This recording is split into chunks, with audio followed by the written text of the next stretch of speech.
여러분, 요즘은 무엇이 가장 마음에 걸리시나요? 혹시 자식 걱정? 아니면 건강? 돈이 넉넉지 않은 문제? 누구에게나 저마다 이 걱정거리가 있고 또 그만큼 바람도 많습니다. 좀 더 건강했으면, 자식이 내 마음을 좀 알아줬으면, 여유가 조금만 더 있었으면. 이런 바람은 어찌 보면 자연스러운 것이지요. 그런데 가만히 들여다보면 그런 바람이 점점 마음 깊이 뿌리내려 욕심이 되는 경우가 참 많습니다. 내가 원하지 않았던 상황이 반복되거나 누군가가 내 기대대로 움직여주지 않으면 화가 나고 서운하고 속상해지는 걸 보면 말이지요. 어느 날 동네에서 자주 보던 할머니 한 분이 이런 말씀을 하셨어요. 나는 욕심이 없는 줄 알았어. 자식만 잘 되면 됐다 싶었는데 이제 와보니 그게 제일 큰 욕심이었더라고. 이 짧은 말 안에 사실 우리 모두의 마음이 들어있는 것 같습니다. 불교에서는 이 욕심의 뿌리를 가래라고 말합니다. 말 그대로 목마른 사람처럼 갈구하는 마음입니다. 무언가를 얻고 싶고 가지려 하고 오래 붙잡아두고 싶은 마음. 이 가래가 바로 괴로움의 시작이라는 것이지요. 부처님께서는 이렇게 말씀하셨습니다. 가래는 마음을 불태우며 그것이 존재하는 한 괴로움은 사라지지 않는다. 수타니파타 중에서 욕심은 단순한 욕망이 아닙니다. 내가 이걸 원한다는 마음을 넘어서 그것이 없으면 안 된다는 생각, 잃을까봐 두려운 마음, 그리고 결국 내 뜻대로 되지 않을 때 찾아오는 분노와 슬픔까지를 포함합니다. 왜 우리는 이렇게 욕심을 멈출 수 없는 걸까요? 그 첫 번째 이유는 우리가 이 세상을 영원한 것처럼 착각하기 때문입니다. 지금 내가 가진 것, 지금 내가 사랑하는 사람, 지금의 건강과 재산, 이 모든 것이 당연히 계속될 거라고 믿고 사는 경우가 많습니다. 그러나 불교에서는 이 세상을 무상이라고 말합니다. 모든 것은 순간순간 변하고 머물지 않으며 흘러간다는 것입니다. 꽃이 피면 언젠가는 지고 봄이 오면 언젠가는 여름이 오듯 사람의 인생도 끊임없이 변하는 흐름 속에 놓여 있습니다. 하지만 우리는 이 변화를 받아들이기 싫어합니다. 자식이 항상 내 곁에 머물러 주기를 바라고, 건강이 예전처럼 계속되기를 바라고, 지금의 편안함이 계속 이어지기를 바라지요. 욕심은 바로 이 무상을 거스르려는 마음에서 생깁니다. 변할 수밖에 없는 것을 변하지 않게 하려는 마음. 잃을 수밖에 없는 것을 잃지 않으려는 마음. 그 마음이 바로 우리를 괴롭게 만드는 것이지요. 또 하나, 욕심이 멈추지 않는 이유는 우리가 이건 내 거야 라는 생각에 너무 익숙하기 때문입니다. 불교에서는 이를 무아의 가르침으로 풀어냅니다. 내 것이라 여기는 몸, 마음, 자식, 재산, 이름, 명예. 이 모든 것이 사실은 진짜 내 것이 아니라는 것입니다. 이야기를 하나 들어볼까요? 한 어르신이 계셨습니다. 평생을 남편과 자식 뒷바라지에 바치고 자신을 위해선 제대로 써본 적이 없었습니다. 그런데 나이가 들어 병원에 입원하고 나니 자식들도 바쁘다는 이유로 잘 찾아오지 않더랍니다. 서운함, 억울함, 외로움 온갖 감정이 밀려왔지요. 내가 그렇게 했는데 왜 이럴 수가 있냐. 하지만 그 어르신은 어느 날 이런 깨달음을 얻으셨답니다. 자식은 내 것이 아니구나. 나는 그냥 그 아이의 인생을 도운 한 사람일 뿐이었어. 그제서야 서운했던 마음이 조금은 가셨다고 합니다. 이것이 바로 무아의 깨달음입니다. 내가 붙잡고 있던 것이 사실은 내 것이 아니었음을 인정하는 것. 그게 마음을 가볍게 해주는 첫걸음입니다. 그러니 우리가 욕심을 멈추지 못하는 이유는 결국 이 두 가지, 무상함을 인정하지 못하는 마음, 그리고 내 것이라는 착각 때문인 것입니다. 지금까지는 욕심이 생기는 구조를 함께 들여다보았습니다. 그렇다면 다음 단계에선 이 욕심을 실제로 어떻게 다스리고 놓아갈 수 있는지, 그 실천적인 방법과 삶의 자세에 대해 이야기 나눠보겠습니다. 앞서 우리는 욕심이 생기는 근본적인 이유가 변하지 않는 것을 바라려는 마음, 그리고 이건 내 것이다라는 착각에서 비롯된다는 걸 살펴보았습니다. 그렇다면 이제 한 걸음 더 나아가 봅시다. 욕심을 다스리는 삶은 과연 어떤 모습일까요? 그리고 욕심을 줄이기 위해 우리는 구체적으로 무엇을 할 수 있을까요? 불교는 그 해답을 관찰과 알아차림에서 찾습니다. 즉, 욕심을 억지로 억누르려 하지 말고 먼저 그 욕심이 어디서 어떻게 일어나는지를 보는 것입니다. 이걸 불교에서는 정념이라고 부르지요. 지금 이 순간 내 마음 속에서 일어나는 갈망을 있는 그대로 알아차리는 수행입니다. 예를 들어 손주 이야기를 하던 중 다른 사람의 손주는 좋은 학교에 다닌다거나 똑똑하다는 말을 들으면 순간 마음속에 이런 생각이 들 수 있습니다. 우리 애는 왜 저만 못할까? 나는 왜 저런 자식, 손주를 못 두었나? 그 마음을 그냥 두면 질투, 불안, 열등감으로 이어지겠지요. 하지만 그 순간 이렇게 나 자신을 바라볼 수 있습니다. 아, 지금 내가 비교하고 있구나. 지금 내 안에 부족하다는 마음이 올라오고 있구나. 이렇게 알아차리는 것만으로도 그 욕심은 힘을 잃기 시작합니다. 왜냐하면 욕심은 모를 때 커지고 알아차릴 때 작아지기 때문입니다. 마치 어둠 속에서 무서운 그림자가 보였지만 불을 켜고 보니 벽에 걸린 옷이었다는 것을 알게 되는 것처럼요. 여기서 중요한 것은 판단하지 않는 마음입니다. 내가 또 욕심을 냈네? 난 못됐어. 하고 자책할 필요는 없습니다. 오히려 그 욕심이 올라오는 그 자체를 따뜻하게 바라보는 마음이 필요합니다. 아, 내가 아직도 원하는 게 많구나. 그만큼 내 마음이 외롭고 허전하다는 뜻이겠지. 이렇게 자신을 이해해주는 마음 말입니다. 이러한 알아차림을 깊게 하고 싶을 때 불교에서는 명상을 권합니다. 명상은 거창한 것이 아닙니다. 조용한 시간에 눈을 감고 숨을 들이쉬고 내쉬는 것에 집중해 보세요. 그 사이사이 올라오는 생각들을 억지로 없애지 말고 그냥 바라보는 겁니다. 욕심이 떠오르면 욕심이 있구나. 두려움이 떠오르면 두려움이 있구나. 하고 알아차리는 연습입니다. 수타니파타에서는 이렇게 말합니다. 지혜로운 자는 마음속의 욕망을 보고도 흔들리지 않으며 그 욕망이 지나가도록 기다릴 줄 안다. 욕망은 마치 바람과 같습니다. 갑자기 불어왔다가 시간이 지나면 자연스럽게 가라앉습니다. 하지만 우리는 그 바람을 붙잡으려 하기에 더 괴로운 것이지요. 때로는 욕심도 그냥 지나가도록 두는 것이 지혜입니다. 또 하나 실천할 수 있는 방법은 기대 내려놓기 연습입니다. 우리는 자주 누군가에게 기대를 합니다. 자식이 나를 챙겨주기를, 남편이 이해해주기를, 친구가 먼저 연락해주기를. 하지만 그 기대가 충족되지 않으면 섭섭함으로 돌아오지요. 그리고 그 섭섭함은 또 다른 욕심을 낳습니다. 이럴 때는 이렇게 스스로에게 말해보세요. 저 사람은 지금 자기 삶을 살고 있는 거야. 내 기대대로 움직이지 않아도 괜찮아. 나는 그 사람을 있는 그대로 바라보는 연습을 할 거야. 기대를 내려놓는다는 건 상대를 무시하거나 포기하는 게 아닙니다.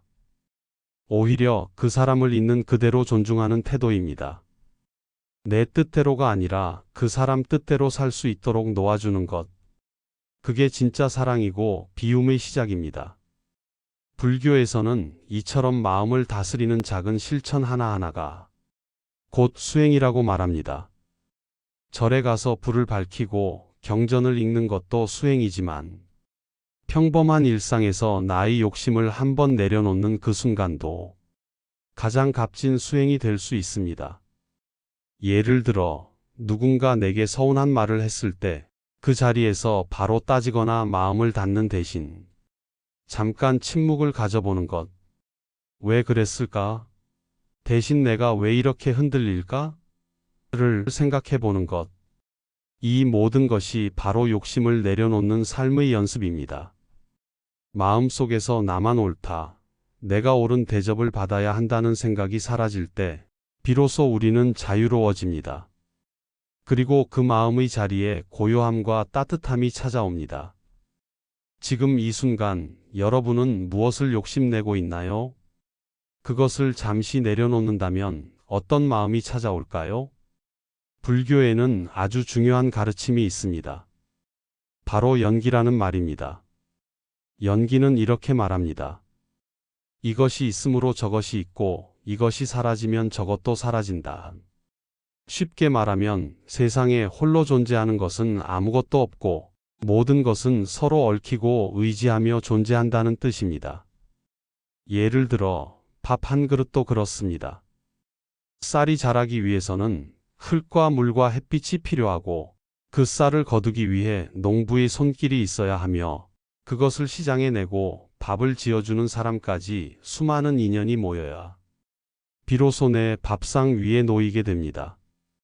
우리는 흔히 내가 노력해서 얻은 거야 라고 말하지만 그 안을 들여다보면 수많은 인연이 함께한 결과라는 걸 알게 됩니다.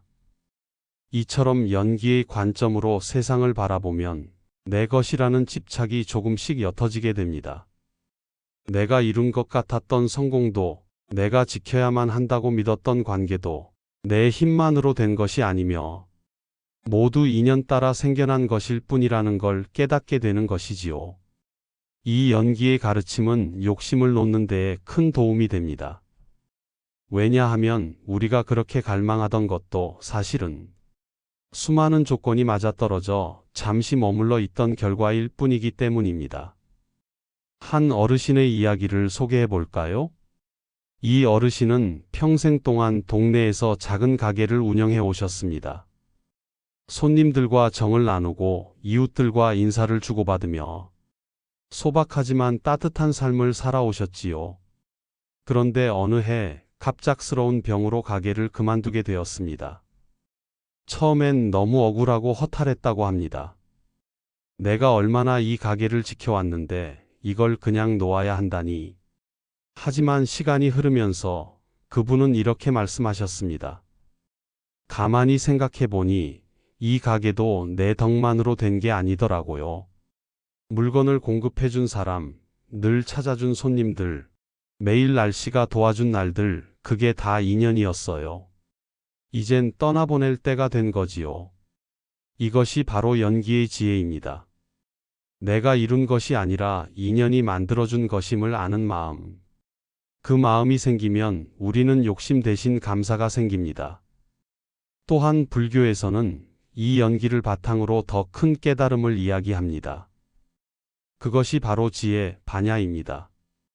지혜란 단순히 똑똑하다는 뜻이 아니라 세상의 이치를 있는 그대로 보는 눈을 말합니다.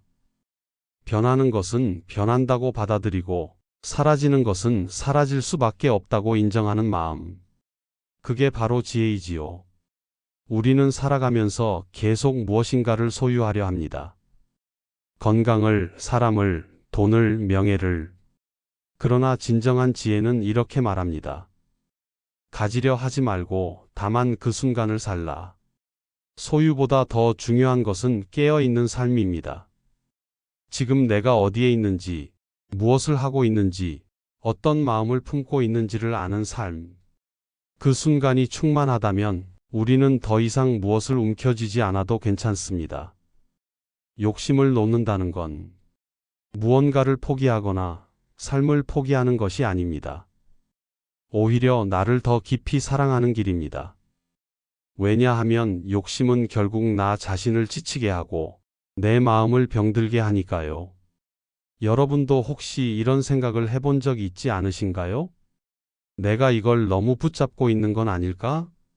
놓아야 할 때인데 자꾸만 미련이 남는구나.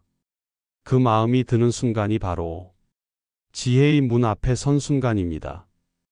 그때 조용히 마음속에 이렇게 물어보세요. 이 욕심을 놓으면 나는 더 평안해질까? 지금 이 집착은 정말 나에게 필요한 걸까? 그리고 마음 깊은 곳에서 작게라도 그래, 조금은 내려놓자 하는 생각이 들면 그게 바로 수행이고 깨달음입니다. 불교에서는 삶이란 공이라고도 말합니다. 모든 것이 실체가 없고 텅 비어 있기에 오히려 가볍고 자유롭고 평화로울 수 있다는 뜻입니다. 공이라는 말은 무섭거나 허무하다는 뜻이 아닙니다. 있는 그대로 두어도 괜찮다는 말이지요. 있는 것은 오고 없는 것은 가고 기쁨도 오고 괴로움도 가고 사람도 오고 인연도 떠나고 그걸 있는 그대로 바라볼 수 있는 힘, 그게 바로 지혜입니다. 우리는 살아가며 많은 것을 바라봅니다. 좋은 관계, 아늑한 집, 자식의 성공, 흔들리지 않는 건강. 그 모든 바람은 결국 잘 살고 싶다는 마음에서 비롯된 것이지요. 하지만 그 바람이 너무 크면 어느새 욕심이 되고 집착이 되고 괴로움이 되곤 합니다. 불교는 그 욕심을 억누르거나 비난하지 않습니다. 대신 말합니다. 그 마음을 있는 그대로 보라. 그 마음이 어디서 왔는지 살펴보라. 그리고 마지막엔 이렇게 덧붙입니다. 이제는 놓아도 괜찮다. 욕심을 놓는다는 건 무언가를 버리고 쓸쓸히 돌아선다는 뜻이 아닙니다. 오히려 지금 이 삶을 더 가볍고 더 깊이 있게 살기 위한 지혜로운 선택입니다. 예를 들어보겠습니다. 어느 날 자식이 전화도 없이 지나간다면 그저 서운하고 속상할 수도 있습니다. 하지만 이렇게도 생각해 볼 수 있습니다. 아, 그 아이도 바쁘고 힘든 나날을 살고 있겠구나. 내가 기대했던 만큼은 아니지만 그 나름대로 살아가고 있겠지. 그 순간 우리의 마음에 남는 것은 섭섭함이 아니라 연민과 이해가 됩니다. 그리고 그것이 진정한 노움입니다. 우리는 때때로 무언가를 소유해야만 안정되었다고 느낍니다. 돈이 있어야, 자식이 곁에 있어야, 건강이 완벽해야. 하지만 삶은 언제나 우리의 조건대로 흘러가지 않습니다. 그렇기 때문에 무언가를 계속 가지려는 삶보다 있는 그대로 받아들이는 삶이 더 평온하고 여유롭습니다. 그렇다고 무기력하게 살라는 말은 아닙니다. 오히려 지금 가진 것을 더 귀하게 여기고 더 사랑하고 더 나누라는 뜻입니다. 하루하루를 있는 그대로 받아들이고 무언가를 바라기보다는 그저 함께하는 시간 자체에 감사할 수 있다면 우리는 이미 욕심의 사슬에서 한 발 벗어난 것입니다. 불교에서는 모든 괴로움은 붙잡음에서 시작되고 모든 평화는 놓음에서 시작된다 라고 말합니다. 욕심을 놓는다고 해서 마음이 텅 비는 것은 아닙니다. 오히려 마음이 더 따뜻하고 가득해집니다. 왜냐하면 그 안에 기대 대신 이해가, 불만 대신 자비가, 두려움 대신 평온이 들어오기 때문입니다. 어르신 여러분, 지금도 마음속에 품고 있는 욕심이 있다면 그것을 꼭 비난하지 마시고 조용히 들여다보시길 바랍니다. 나는 왜 이것을 이렇게 바라게 되었을까? 이 욕심 뒤에는 어떤 외로움, 어떤 불안이 있었을까? 그리고 나서 이렇게 조용히 말해보세요. 그래도 괜찮아. 이제 조금은 놓아보자. 놓는다는 건 잃는 것이 아닙니다. 오히려 더 큰 자유를 얻는 길입니다. 비워야 채워지고 내려놓아야 가벼워지고 덜어낼수록 마음에는 여백이 생깁니다. 그 여백 속에 우리는 다시 웃을 수 있고 다시 사랑할 수 있으며 다시 나 자신을 마주할 수 있습니다. 오늘 이 이야기 속에서 여러분의 마음에 작은 울림 하나라도 남았다면 그것이 바로 수행이고 시작입니다. 매일 아침 조용히 묻는 습관을 들여보세요. 오늘 나는 무엇을 놓아 보았는가? 그리고 밤에 잠들기 전 이렇게 다짐해 보는 겁니다. 내일은 오늘보다 조금 더 가볍게 살아보자. 우리 인생은 그 자체로 수행이고 매일이 작은 깨달음의 기회입니다. 지금 이 순간도 놓는 연습이 될 수 있습니다. 이제 여러분께 질문을 드리고 싶습니다. 지금 이 순간 여러분이 가장 놓기 어려운 것은 무엇인가요? 그것을 내려놓는다면 여러분의 마음은 어떻게 달라질까요? 오늘도 삶을 따뜻하게 살아내고 계신 여러분께 깊은 존경과 응원의 마음을 전하며 이야기를 마치겠습니다. 감사합니다. 어느 40대였습니다.